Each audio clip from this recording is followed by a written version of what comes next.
Perfect. Hello everyone. Welcome to the first episode of this year of the Orbital in Conversation with. I'm Maddie Sidgwick, this year's editor-in-chief. And I'm Eve Jarvis, I'm Deputy Editor-in-Chief, and today we're joined with Olivia Taylor and Beth Mccowen. And I will start off the question with talking about how your experience was with at Royal Holloway was like, and just how did you find societies?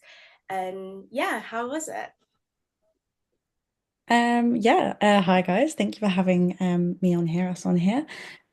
So I was at Royal Holloway between 2021 and 2024. So I just graduated last year now. Um, and I studied English literature. I loved it. It was a great 3 years. Societies wise, I will say I was not I think one of my regrets is I should have been more active in societies. The only society I joined, and that kind of was a society, was the magazine, was the Orbital. And although it was like a great lifeline for me because I met so many people and the development from going from a staff writer at the start and then ending up being editor was amazing. Um, but yeah, I probably should have joined a sports or something because I was really not very active in societies at Royal Holloway, and that's one of my biggest regrets, I think. And Beth? Yeah, for me, I think in my first year, I kind of like floated around a couple. The only one that I really joined properly was the Orbital, like live as a staff writer.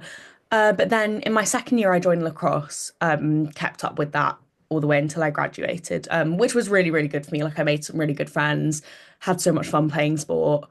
And yeah, I'm really glad that I did that. But the most consistent one for me was definitely the Orbital, which, like Liv, enabled me to obviously meet so many people, had all of these experiences, both with kind of writing and editing, but also just more generally kind of being a part of a society and then playing the role of it. But yeah, more generally, my time at Royal Holloway was great. Yeah, 3 years sounds like a long time, but it flies by. But yeah, I really did enjoy it and I do miss it. Yeah, that's great. Obviously you guys were last year's editor-in-chief and deputy. Just kind of specifically on that role, as well as I know you were both section editors in the year before that. Um, what was that experience like, and how kind of like feeding into what our current issue with the Orbital is about? How is that kind of relevant to your post-grad life? And how has that experience kind of shaped you in a way? Um, Good question. Well, as an ed like going into the role as the editor, I remember getting it and feeling so daunted by it and thinking like, oh my God, this is like so exciting because it's something I really wanted and had worked towards, but also suddenly the future of the magazine for that next year is kind of put into your hands. Obviously was very lucky to work with Beth, and I knew from the start that we'd be fine. I'm sure like you guys have been, like having her was such a great part of it. But yeah, I think the experience itself was great. I think like going to Spa and um yeah, I'm trying to like think of all the big things. There were so many things that happened. But in terms of postgrad life, I always say because you go into your postgraduate and they're like, oh, what experience have you got? And there are so many people that are like maybe 5, 10 years older that have had like t 5 years in the industry, Yeah. and you're sitting there going, oh my God, like they're gonna think I'm an idiot because my only answer is student media. And they say, you have your lecturers say, what experience do you have? Discuss it with your partner, etc. And then they say, the most valuable experience to have is student media because it teaches you, even though it's, you're not in the industry, but it feels like you are. You're in this little group of people, and it's so nice because you all take it so seriously. And it is kind of role playing real life. And since then, obviously, I'm picking up skills that I can apply into the industry that are perhaps a bit more professional. Because obviously with Orbital, it is just a team of people that's not related to your degree. Um, but yeah, I would definitely say the student media has prepped me the most for the postgraduate degree now. Yeah. Yeah. Yeah, I totally agree. I think that progression from kind of like staff writer to section editor to deputy editor for me was just like very indicative of kind of the industry. Um, and I'd never edited before. I'd done some writing, but the Orbital was where I kind of like really started out. So just the actual experience of those roles itself is really helpful in kind of learning to manage a team as well, not just in kind of an editorial writing sense, but more generally in kind of running some events, doing some fundraising, stuff like that are all really like valuable experiences. And obviously now kind of going on to be studying journalism at postgrad, I'm now an editor for our postgrad publication. And something that definitely helped me kind of put myself forward for that role was the fact that I had editorial experience with the Orbital. I don't know how like comfortable or successful I would have been kind of putting myself in a position where I was like, no, I actually want to take on that responsibility. Um, so yeah, for me, it's been like so beneficial and just continues to be like it just gave me a real foundation, I think, to move forward. And also sports journalism is kind of my area. So it also means that I have some experience outside of that as well, because I didn't start off with the Orbital doing sports journalism. I started off writing kind of across all different sections. Then in my second year, I was the lifestyle editor. So having that little bit of versatility, I think, is just really valuable, and also helped me really get a lot of confidence as well, I think. Yeah, Yeah. no, that's great. I was just going to ask, because obviously you guys are talking about everything that happened with what happened when you guys were editor-in-chief and deputy editor. Was there like a favorite moment that you guys have had, like when you were in those roles where you like you look back and you think, oh my god, that was so like funny, or I really loved that moment, or like whatever it was, like? Yeah, I think I have two that stick in my head. I think as in terms of like a team, I remember when we did our like first session or like it was an introductory session or something, and I remember being with Beth and thinking like we're so out of our depth. Like what are we doing? Who are we to think we can run a magazine? So I think looking at back at that and then thinking how it was at the end, that's a really nice memory. And obviously meeting everyone that was joining was so lovely. Um, but I think my main memory would have to be when we did the Student Publication Awards. I think that was so like number one, we had so much support from everyone back in Egham. And then just I think us in Bristol, I don't know what we were on, but we were like nutters for the entire weekend. It was great. It was great. No, it was great. We had such a great weekend. Yeah, both of those really stick out for me as well. And another one I think is probably just when we got the delivery for our first print issue. And then we kind of were like gathering people together and distributing it and looking at it, and just to have something like with so many people's work that they've invested so much into, and then knowing that we've kind of like helped to put that together, and we've got all of these people who care about something that we're kind of continuing the running of enough to kind of invest that time and want people to see and want to share it with kind of the community. Yeah, that was really like special. And it was also just really exciting. Like there is something so cool about just having your work in print. And I definitely think as well the first issue was quite satisfying. Felt like we'd really achieved something, because as you guys I'm sure will know, your first issue especially, um as the editorial team, you are always a bit thrown in the deep end, because neither of us had that much experience with typesetting and stuff like that before, and the logistical side even of putting a print issue together. So while we were maybe quite comfortable with the editorial side of things and the planning, that was like a whole different kettle of fish. So to have known like, okay, we pulled it off and like it's good was, yeah, a really good feeling. Yeah, definitely. I mean, something we've like brought up to a lot of like new writers is the fact that nothing is more satisfying than having that physical print. So I'm really glad you both kind of brought that up. But yeah, I just want to kind of feed into, you kind of mentioned post-grad life. This is kind of two questions that link together a little bit. So one, what are you both doing at post-grad? And two, how are you finding that? Do you have any advice for people in their second and third years on how to prepare in a way, or how to just kind of make yourself as kind of advertisable as possible for either of the kind of courses you guys have went into? Yeah, so I am at City University. I'm studying my master's in international journalism. Um, in terms of prep, I well, in terms of prep for the course itself, Mm-hmm. I don't really know where to start because you are just like I've just been thrown in the deep end and it's been amazing, but I don't think there's any kind of prep, even for people that have been in the industry and worked for like maybe 5 years before. I still think there is no way you can prep for something like this course. It's crazy. But I do think, there are elements you can prep for the application. And I think that's the most daunting part, obviously, at first. So I think keeping up with student media, being part of the orbital, if you're already part of the orbital, you're already like 5 steps ahead, 10 steps ahead.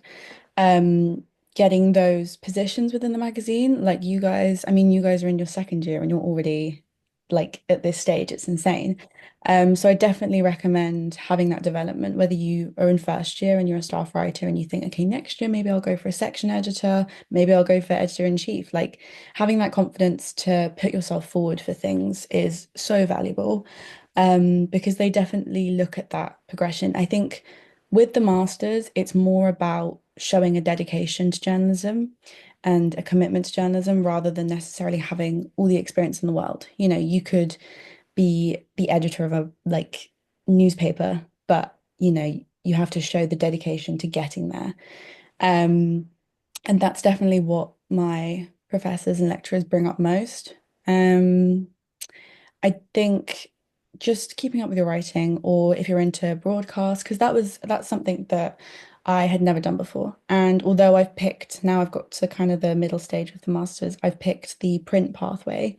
Um, I did kind of juggle with the idea of going into broadcast because I thought, there's something I'm not trained in, and it's something that's obviously really important in journalism, and a lot of people did pick broadcast. I ended up not in the end because I thought I'd stick to, what I really loved. But I have done a bit of broadcast journalism, and it's so exciting, so daunting, but so exciting. So I think in terms of preparing for anything like that, all I can say is maybe get a little bit used to like Adobe and whatnot, Premiere and Audition. Those were two things I've never used before. I think I'd only ever used InDesign for typesetting. Um, so yeah, I definitely maybe would get used to it, maybe watch a couple of YouTube videos. But again, there's nothing you can really do to fully prepare. It's just, get used to those things, but expect the unexpected kind of thing. But yeah, for application wise, keep up with Orbital. Look at like other ways you could get your work out, freelancing work, even just pitching, stuff like that. Um, I found really valuable. I kind of worked with a charity that was interested in and wrote articles based on that kind of the information they were providing. And I think, again, if you've got a commitment to a certain type of journalism, whether it's, like advocate journalism, might work with charities, or finance journalism, you might, be into your data and your finance, and you've got to find a way to show your commitment to that. But yeah, I think that's the only advice I can offer. Oh, that's great. Yeah, I would definitely kind of echo everything that Liv has said there. And I also think something that's so important, not just with kind of like putting your work out there, but put yourself out there as well. Like try and network, try and kind of like Liv said, if there's a specific kind of journalism that you're interested in or that you really enjoy, find a kind of community of people who are also interested in that. And network, just yeah, but and also put yourself in, identify like if there's a particular area of journalism more generally, or if you kind of are set on a particular field, for example, if there's an area of work in that you're like, oh, I'd love to do that, but I don't really know where to start, or I'm not too confident in it, then try and kind of go out of your comfort zone, like find challenges for yourself, put yourself in situations where you feel uncomfortable, because while that might be scary, it really does kind of show that commitment that Liv was talking about, but it also really will help you to grow like as a journalist and as a person.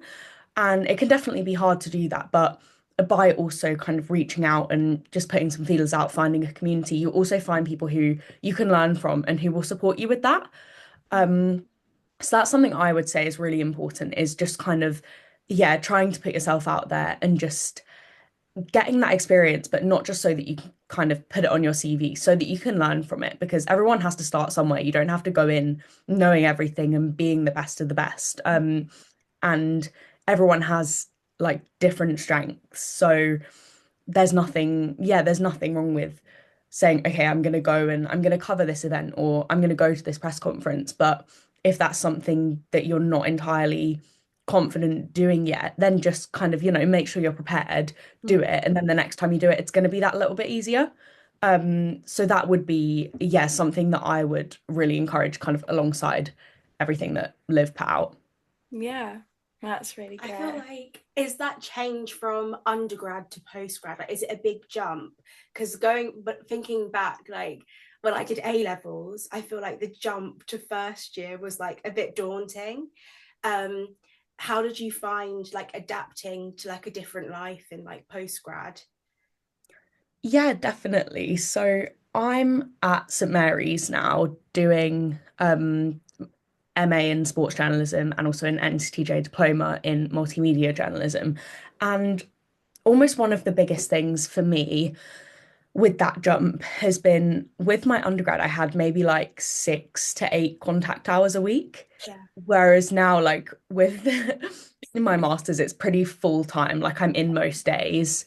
And I think most people who are kind of doing postgrad journalism, you are kind of, whether you're doing freelance work or you're pitching or you're writing for voluntary outlets, whatever it is that you're doing, there's more than just your postgrad degree.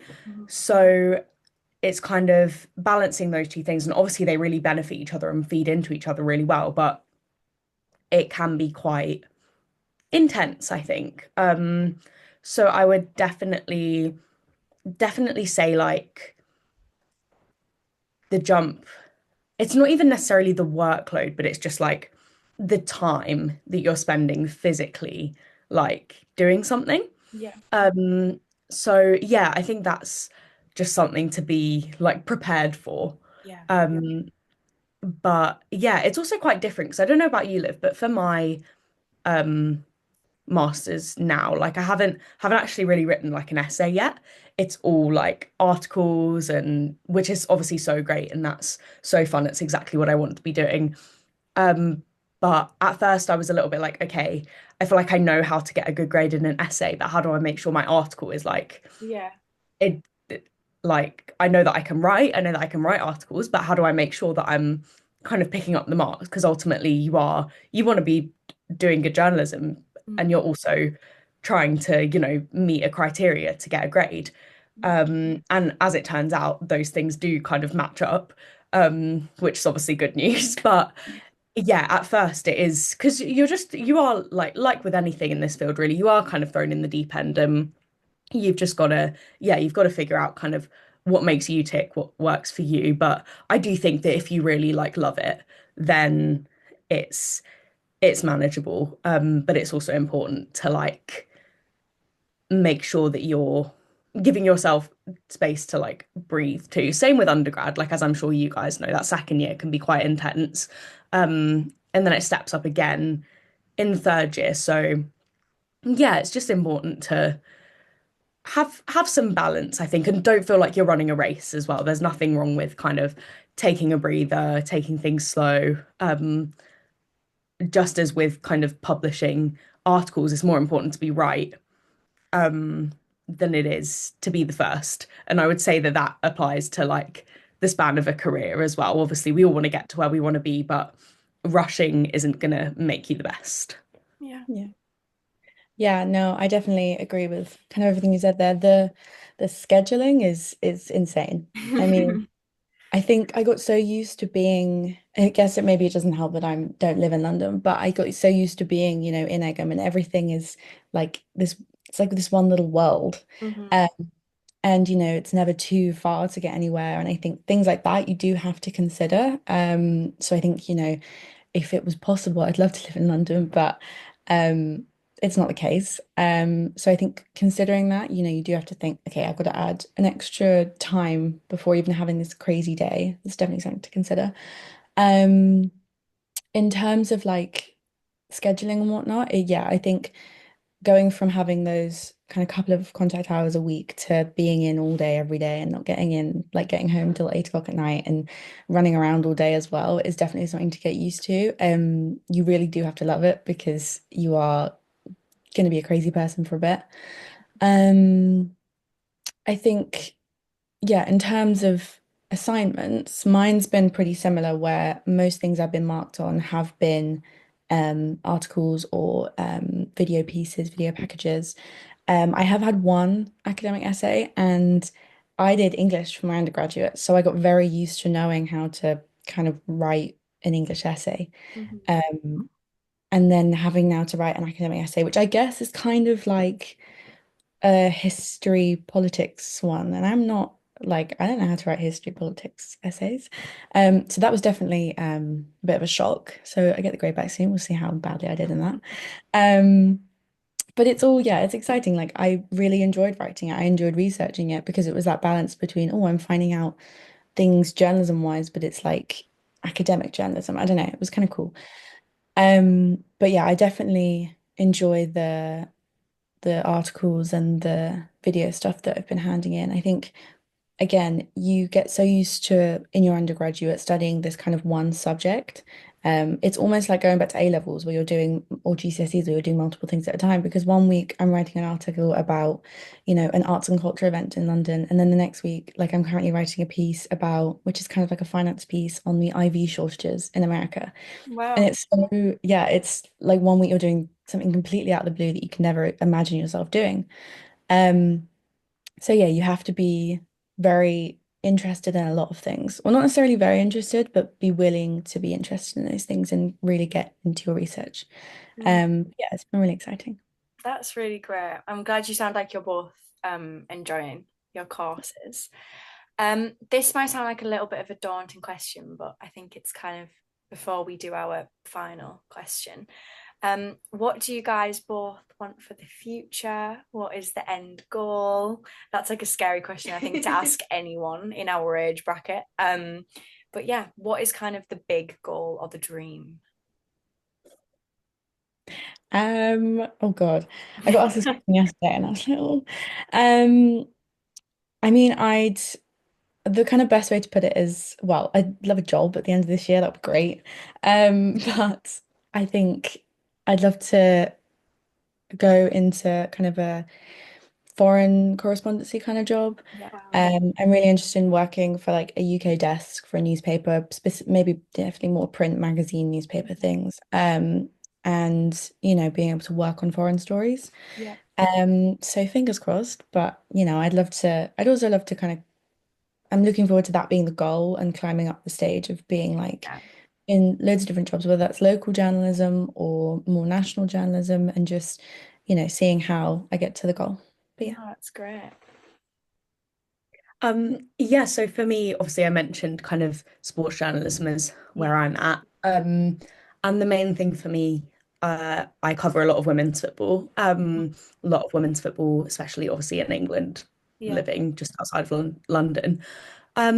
So yeah, similarly to Liv, just kind of going into a job, like doing kind of what I love, like on a full-time basis would be Yeah. amazing. But yeah, more specifically, I'd love to kind of travel a bit, get to cover maybe some like Champions League, cover a major tournament like the Women's Euros in the summer, um, covering a major tournament like that, especially kind of getting to, yeah, see somewhere new is always kind of the dream, I guess. But yeah, just to kind of build, um, build on kind of what I've done so far and just go to that next level would be amazing. And I'm quite interested in like the intersection between like health, especially women's health and sports. So if I could ever do kind of some like research or some publishing like features and things on that, I quite enjoy kind of slightly longer form journalism as well. So